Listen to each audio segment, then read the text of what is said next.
Hi hello good morning. ఈరోజు మనం చెప్పుకోబోయే క్లాసు యూనిట్ 1 గ్రూప్ సంబంధించిన క్లాస్ 11గా చెప్పుకుంటున్నాము. ఇలాంటి మోడల్ సంబంధించి ఆల్రెడీ ఇంతకుముందు చెప్పుకున్నాము. ఇలాంటి మోడల్ నుంచి ఇది ఒక క్వశ్చన్. చూడండి, మన క్వశ్చన్ ఏమి ఇచ్చారు? Show that the 4th roots unit of unity is a abelian group under the multiplication. 4th roots ఇచ్చాడు. 4th రూట్స్ ఆపరేషన్ ఏమి ఇచ్చాడు? మల్టిప్లికేషన్ ఇచ్చాడు. ఏమన్నాడు? అబిలియన్ గ్రూప్ అవుతుంది అని చెప్పాడు. అబిలియన్ గ్రూప్ అవ్వాలంటే మనకు ఇంతకుముందు చెప్పుకున్న 5 కండిషన్స్ సాటిస్ఫై చేయాలి.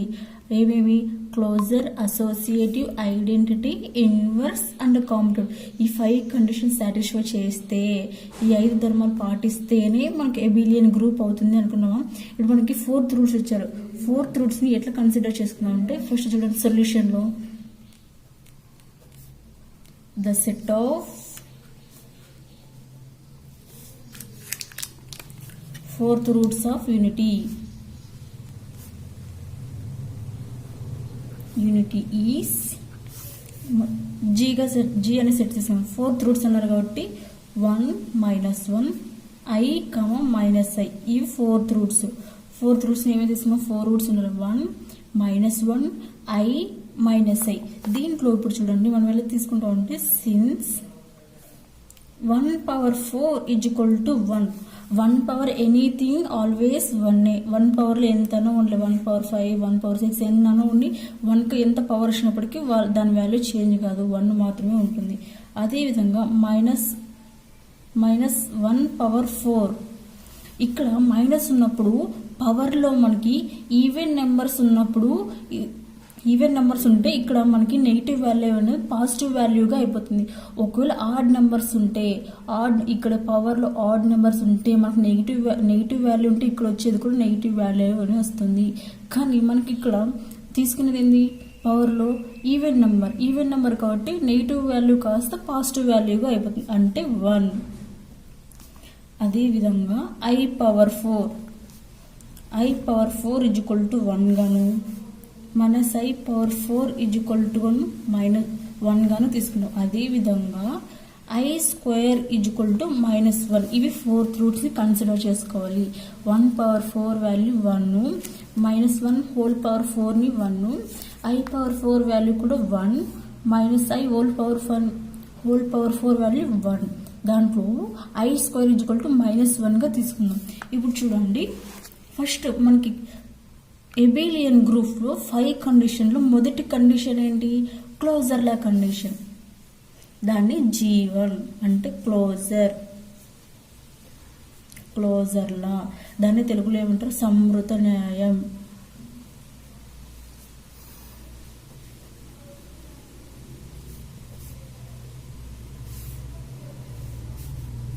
సంవృత న్యాయం యొక్క కండిషన్ ఏంటి? A, B belongs to G. That implies under the operation ఏమి ఇచ్చాడు? మల్టిప్లికేషన్ కాబట్టి A.B belongs to G. ఇది కండిషనా? ఇప్పుడు చూడండి, మనకు ఇచ్చిన 4th రూట్ నుంచి ఒక టేబుల్ కన్సిడర్ చేసుకోవాలి.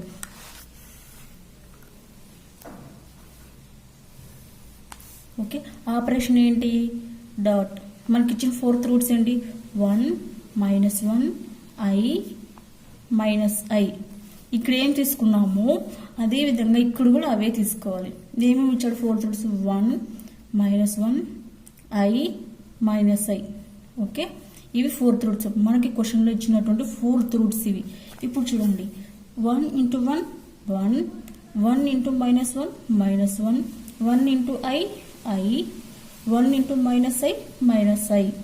అదేవిధంగా సెకండ్ వన్, -1 × 1 1, -1 × -1 ప్లస్ కాబట్టి 1 × 1 1 1, -1 × i -1 ప్లస్ అయిపోతుంది కాబట్టి 1 × i. అదేవిధంగా మళ్ళీ i × 1 i × -1 -i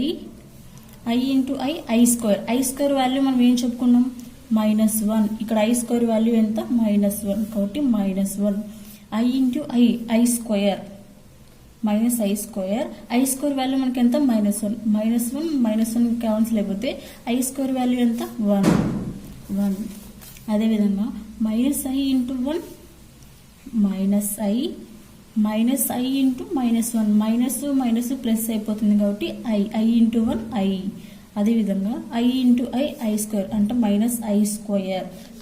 I square value -1 కాబట్టి మైనస్ క్యాన్సిల్ అయిపోతే ఐ స్క్వేర్ వాల్యూ ఎంత 1. -i into I square minus into minus plus I into I square. I square వల్ల మనం ఏం కన్సిడర్ చేసుకుంటాం -1గా కన్సిడర్ చేసుకుంటాం కాబట్టి -1. ఇక్కడ చూడండి, ఇక్కడ ఉన్న టేబుల్ గమనించండి. మనం ఇక్కడ ఏమైతే 4th రూట్ తీసుకున్నామో ఇక్కడ టేబుల్లో వచ్చే వాటిని మల్టిప్లికేషన్ వచ్చే ఎలిమెంట్స్ కూడా తీసుకున్న ఎలిమెంట్స్లోనే ఉండాలి. అంటే 1 -1 ఐ ఇక్కడ ఈ టేబుల్లో కూడా అవే ఉండాలి. ఇవి కాకుండా ఐ స్క్వేర్ వాల్యూని కన్సిడర్ చేసుకోకూడదు. ఎందుకు కన్సిడర్ చేసుకుందంటే టేబుల్ మనం చేసుకున్నప్పుడు ఇక్కడ తీసుకున్న వాల్యూని బట్టి ఇక్కడ వస్తుంది. ఓకే, ఇప్పుడు చూడండి క్లోజర్లా A = 1 B = I తీసుకుందాం. క్లోజర్లా కండిషన్ అంటే A ఇంటూ బీనా అంటే 1 ఇంటూ ఐ. 1 ఇంటూ ఐ ఏమొచ్చింది =I. 1 ఇంటూ ఐ ఏమొచ్చింది ఐ. అంటే మనకు వచ్చిండే ఎలిమెంట్ కూడా ఎట్లుంది, మనం తీసుకున్నటువంటి మనం కన్సిడర్ చేసుకున్నటువంటి టేబుల్లో వాల్యూవే వచ్చింది. ఈ టేబుల్లో వాల్యూ కాకుండా పక్కన వాల్యూ వస్తే అది సాటిస్ఫై చేసినట్టు కాదు. మనకి ఇప్పుడు తీసుకున్నటువంటి ఈ 2 ఎలిమెంట్స్ని మనం చేసింటే వచ్చిన ఎలిమెంట్ కూడా ఈ టేబుల్లోని ఇక్కడ కన్సిడర్ చేసుకున్న టేబుల్లో వాల్యూవే వచ్చింది. కాబట్టి మనం తీసుకున్న క్లోజర్లా అనేది ఇక్కడ సాటిస్ఫై అయింది, అంటే సమృద్ధ న్యాయం అనేది తృప్తి పరిచింది. Therefore G is closed. అదేవిధంగా గ్రూప్లో సెకండ్ కండిషన్ G2 దాన్నే అసోసియేటివ్ ఏమంటారు, అసోసియేటివ్ లా. దాన్నే తెలుగులో సహచర్య న్యాయం.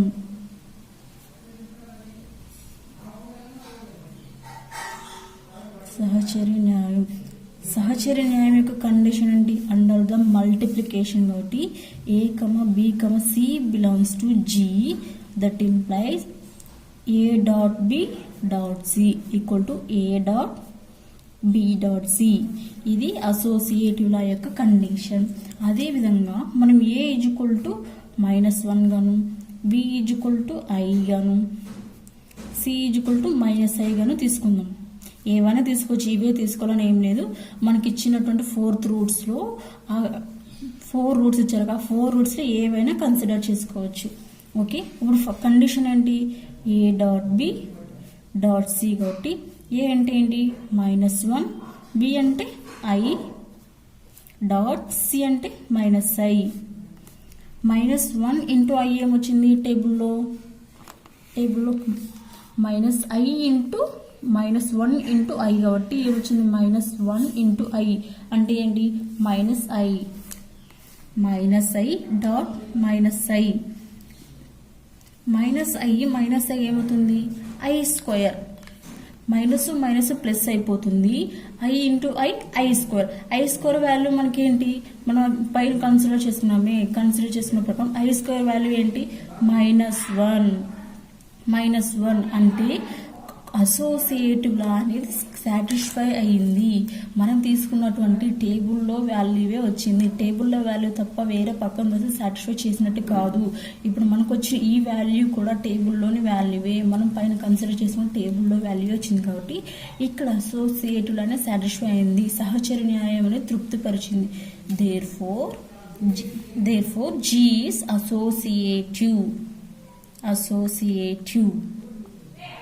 అసోసియేటివ్ లానే సాటిస్ఫై అయింది.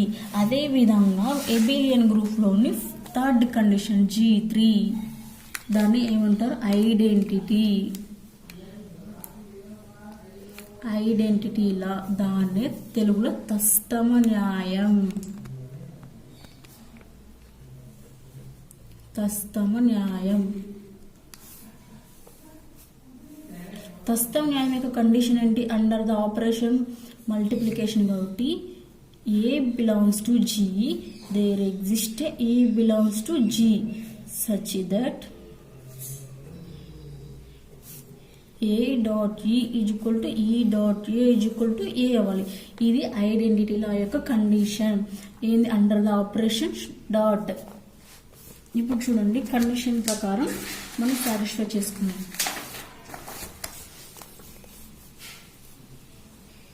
లెట్ a ఈజ్ -i గా తీసుకుందాం. Therefore i into 1 into i is equal to 1. ఇక్కడ 1 అనేది multiplicative identity.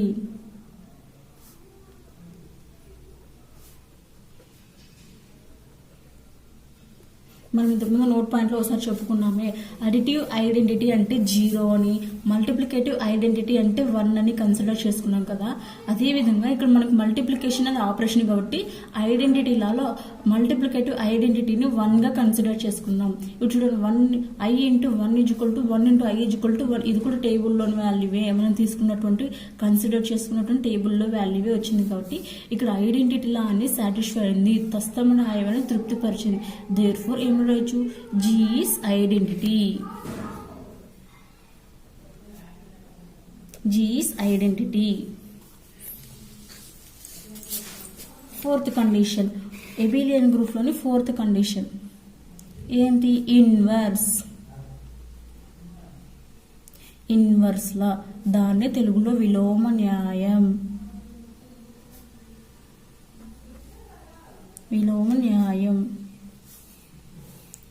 Under the operation star use చేసుకుని విలోమ న్యాయం యొక్క కండిషన్ ఏంటి, a, b belongs to G, that implies a dot b is equal to b dot a is equal to identity element రావాలి. a dot b is equal to b dot a is equal to e అవ్వాలి.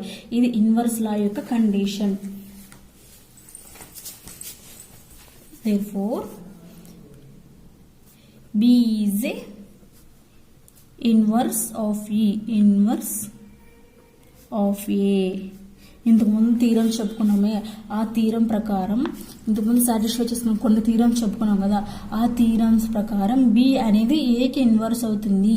b is a inverse of a అని చెప్పుకున్నాం. అదేవిధంగా a is a inverse of b అని చెప్పుకున్నామా, inverse of b. b is a inverse of a is a inverse of b. ఇప్పుడు చూడండి, from the table నుంచి ఎట్లా వస్తుంది, from the table 1 into 1 is equal to 1. మన టేబుల్లో కన్సిడర్ చేసుకుందాం, టేబుల్లో వాల్యూస్ ఇవి ఇన్వర్సెస్ లాగా కండిషన్ ప్రకారం 1 into 1 is equal to 1, -1 into -1 is equal to 1, i into -i is equal to 1, -i into i is equal to 1. ఇవి మనం టేబుల్లో కన్సిడర్ చేసుకున్న వాల్యూస్. టేబుల్లో ఇంతకుముందు చెప్పుకున్నామే, ఒక టేబుల్ కన్సిడర్ చేసుకున్నామే, ఆ టేబుల్లో ఇన్వర్సెస్ ఇవి 1 ఇంటూ 1, ఇవన్నీ టేబుల్లో వాల్యూసే. Therefore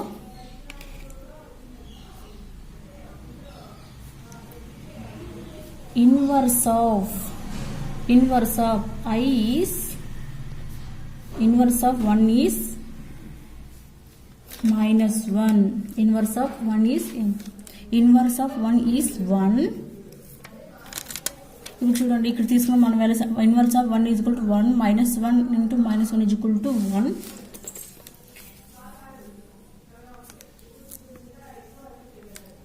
inverse of -1 is -1.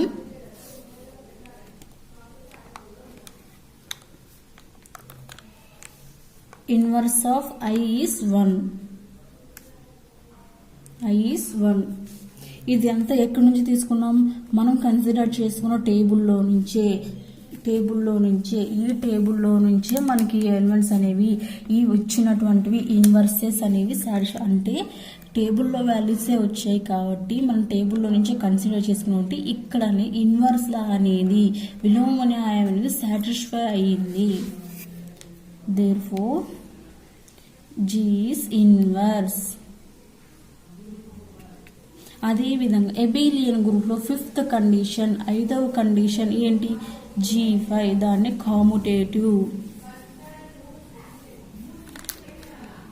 కాముటేటివ్లా, దాన్ని తెలుగులో ఏమంటారు, వినిమయ న్యాయం.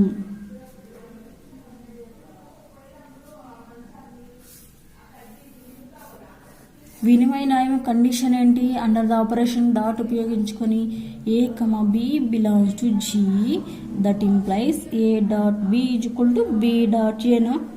చూడండి, ఏ ఈజ్ ఈక్వల్ టు 1 గాను b is equal to i గాను తీసుకుందాం.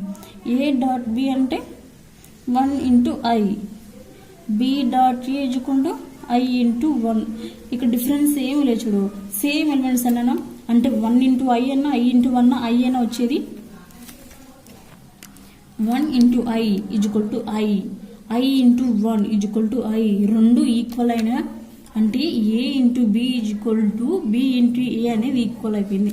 అంటే దేర్ఫోర్ జీ మనకు ఆపరేషన్ ఏంటి? Dot algebraic structure a dot b, a G comma dot is a abelian group. ఇక్కడ మనకి ఇచ్చిన 4 రూట్స్ ఏమేమి? 1 -1 ఐ మైనస్ ఐ, ఇవి 4th రూట్ కన్సిడర్ చేసుకొని ఒక టేబుల్ కన్సిడర్ చేసుకొని ఎబిలియన్ గ్రూప్ లో 5 కండిషన్స్ ఒక్కొక్క కండిషన్ సాటిస్ఫై చేసుకుంటూ వచ్చింటే ప్రతి కండిషన్ కూడా సాటిస్ఫై అయింది. సాటిస్ఫై అయినాయి కాబట్టి తృప్తికి వచ్చింది కాబట్టి మనం ఏమనొచ్చు? G comma dot is abelian group అనొచ్చా? ఎబిలియన్ గ్రూప్ కండిషన్ సాటిస్ఫై చేసింది కాబట్టి G comma dot is abelian group. ఈ ఎబిలియన్ గ్రూప్ ని కాముటేటివ్ గ్రూప్ అని కూడా అనొచ్చు. తెలుగులో అయితే వినిమయ సమూహం ఇచ్చినటువంటిది వినిమయ సమూహం కండిషన్స్ ని ధర్మాలని పాటించింది. ఓకే, అర్థమైందని అనుకుంటున్నాను. అర్థం కాకపోతే కామెంట్ చేయండి. అదేవిధంగా మీకు నచ్చినట్లయితే లైక్ చేసి, షేర్ చేసి, కామెంట్ చేసి, సబ్స్క్రైబ్ చేసుకోండి.